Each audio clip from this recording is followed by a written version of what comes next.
Olá, meus irmãos de caminhada, é um grande prazer estar aqui com vocês e hoje nós vamos falar sobre esse grande mago que teve uma caminhada desafiadora, que é o Iaberim.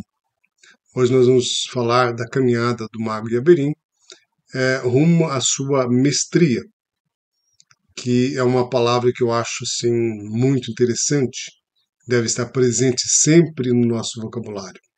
Tem em mente desenvolver sempre a nossa mestria. Isso é fundamental. Foi assim um longo caminho que ele fez e somente aqueles que realmente querem trilhar um caminho como esse conseguem chegar ao seu destino.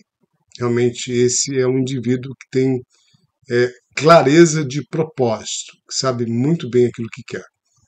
Através desse vídeo, despertei para o fato de que eu preciso rever meu conceito sobre a palavra autodisciplina, pois embora eu seja uma pessoa que tem uma grande autodisciplina, sou uma pessoa muito disciplinada, e eu preciso me empenhar mais nesse sentido, desenvolver uma disciplina muito mais intensa. Porém, não devo me apegar a isso. Eu tenho que levar isso tudo com leveza, deixando as coisas fluírem dentro do seu fluxo natural.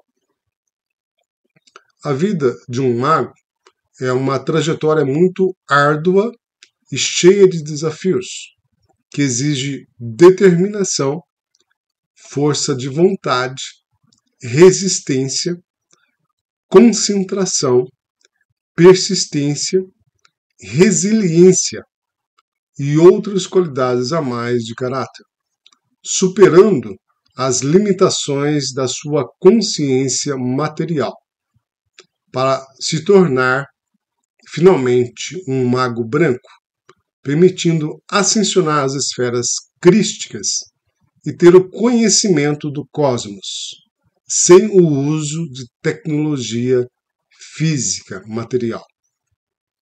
O início da jornada de um aprendiz passa por diversas etapas de despertar de consciência, aprendendo a desenvolver a sua capacidade intuitiva, inicialmente, e a percepção sensorial em relação aos elementais e manter o foco naquilo que precisa ser mantido durante várias etapas do seu desenvolvimento. Aprender a controlar e manter a mente limpa e direcionada para o foco principal.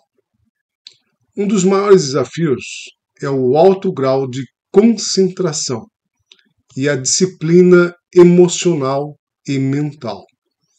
Eu acho que um dos maiores desafios é a disciplina mental, né, gente? A disciplina emocional. Acho que a parte emocional é realmente desafiadora. Mas existem algumas ferramentas que são importantes de serem utilizadas nesse processo e que vocês todos sabem sobre quais são essas ferramentas, né? Mas nós vamos falar aqui dessas ferramentas, que são a meditação, o exercício físico, o exercício mental, o tai chi, a yoga, bem como o qigong. Qigong eu não conheço muito bem, mas pelo que eu vi é muito interessante. A jornada do Iaberim se inicia dentro da ordem da estrela azul púrpura e seu processo inicial é conhecer os 4 elementos da natureza: terra, fogo, água e ar. E o primeiro elemento que ele teve que interagir é com o elemento terra, que é o elemento base, fundamental. Na terra nós temos as plantas, que possuem raízes, ervas e os devas elementais que compõem. Nesse sentido, para vocês entenderem melhor o que falo aqui, seria interessante verem um vídeo em que falo sobre os elementais e devas, chamado Qual a diferença entre devas e os espíritos da natureza? Vendo esse vídeo vocês vão entender uma maior profundidade que eu estou falando aqui.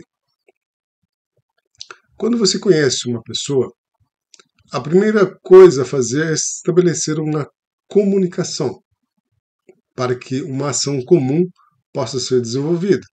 E assim se chegue a um denominador comum. Da mesma forma, um aprendiz de magia precisa saber estabelecer uma comunicação criativa e harmônica com os devas elementais das plantas. Neste processo de comunicação, o aprendiz pode não ser aceito plenamente pelo deva central, por algum problema do seu passado, né? Algumas coisas que ficaram pendentes, que poderá acarretar um processo de aprendizado, poderá ser longo ou curto, dependendo de solucionar ou não as questões pendentes. Entretanto, no caso de Eberin, ele foi aceito para passar pelas 7 iniciações do elemento terra, que é o elemento básico ao qual permite acesso aos demais elementos. Então, é o processo inicial muito mais difícil, como tudo na vida, né, gente? No processo inicial, nós temos uma comunicação simbiótica estabelecida entre o aprendiz e os devas elementais de algumas plantas que são chaves da natureza, aprendendo seus códigos e a utilização por outros reinos e seres. Temos aí o aprendizado com porções mágicas alucinógenas e também as plantas utilizadas para remédios.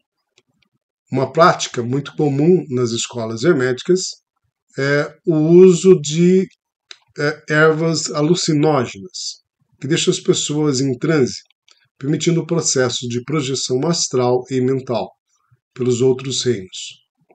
Como vocês devem saber, as plantas alucinógenas mais conhecidas é a ayahuasca, o peyote, a jurema, dentre outros. Entretanto, o uso dessas ervas podem não trazer o resultado esperado. Se o aprendiz não fizer todo o processo de limpeza espiritual necessário, uma vez que essas ervas alucinógenas ativam e ampliam o aspecto mental e emocional positivo ou negativo presente em seu campo áurico e o seu quadro obsessor, gerando tonturas, vômito, dores e percepção do umbral. Por outro lado, se o aprendiz tiver sido devidamente preparado, poderá ter uma experiência maravilhosa. Naturalmente, gente, eu gostaria de comentar aqui que as plantas alucinógenas é apenas uma muleta, tá? Não algo definitivo, como a ayahuasca, por exemplo. Eu ficava assim, às vezes, meio em dúvida se a ayahuasca realmente é fundamental. É talvez um período curto, mas não deve ser usado de forma contínua. A ideia de Eberin, inicialmente, era o quê? Conhecer de tudo um pouco. Ele queria ter uma visão global do que deveria ser a sua caminhada, para poder ponderar e gradativamente fazendo as suas escolhas, permitindo o desenvolvimento de diversas capacidades e um maior amadurecimento. Ele já não tinha aquela ideia de ir já fundo ao pote, né? E sim de uma forma gradativa. E o segundo elemento que Eberin desenvolveu foi o fogo, e possivelmente vieram a água e o ar. Esse segundo elemento, o fogo, precisa ser trabalhado e exige total controle da Kundalini e dos fluxos dos pensamentos e também dos sentimentos que geram as realidades paralelas, exigindo total controle, ativando os centros neurológicos do corpo, mantendo uma comunicação total com o seu fogo interior. Em relação ao fogo dévico, ele deve ser controlado através do poder do pensamento e também dos mantras. O fogo interno deve ser fundido com o fogo externo. Para isso, o aprendiz precisa aprender a entrar na essência da chama do fogo, tornando-se a própria salamandra e interagindo com os elementais que existem dentro da salamandra, dentro dela, bem como fundir-se com um elemento atômico celular, controlando a emanação celular e as trocas elétricas de redução do oxigênio. Antes de encerrar esse vídeo, gostaria de falar para vocês que Yaberin teve que se dedicar de corpo e alma dentro dessa caminhada, que ele decidiu ou talvez determinou seguir.